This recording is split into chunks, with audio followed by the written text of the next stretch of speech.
یہ کہانی ہے تربت کے اس نوجوان کی جسے اس کے والدین کے سامنے گولیاں مار کر قتل کر دیا گیا، اور آج سپریم کورٹ کے جسٹس اطہر من اللہ نے اس دردناک واقعے پر ایک ایسا فیصلہ لکھا ہے جو ریاستی نظام انصاف کے ضمیر کو جھنجھوڑ دیتا ہے۔ سپریم کورٹ کے جسٹس اطہر من اللہ نے FCC اہلکار کی سزائے موت کے خلاف اپیل پر اپنا اقلیتی فیصلہ جاری کرتے ہوئے ملزم کی اپیل خارج کر دی۔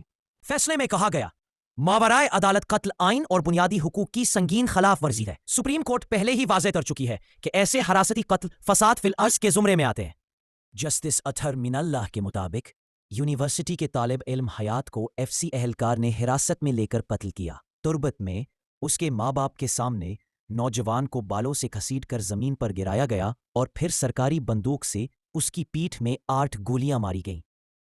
فیصلے میں لکھا گیا، والدین کی دہائیاں سننے کے باوجود فائرنگ جاری رکھی گئی۔ ایسا جرم نہ صرف بزدلانہ ہے بلکہ بہیمانہ اور عوامی ضمیر کو جھنجھوڑنے والا ہے۔ قانون نافذ کرنے والا اہلکار جب شہری کا قاتل بن جائے تو اسے سب سے سخت سزا ملنی چاہیے۔ جسٹس اطہر من اللہ۔ یہ فیصلہ محض ایک مقدمے کا نہیں، یہ اس ریاست کے امتحان کا فیصلہ ہے جہاں انصاف اور اختیار کے بیچ ایک انسان کی سانس روک گئی تھی۔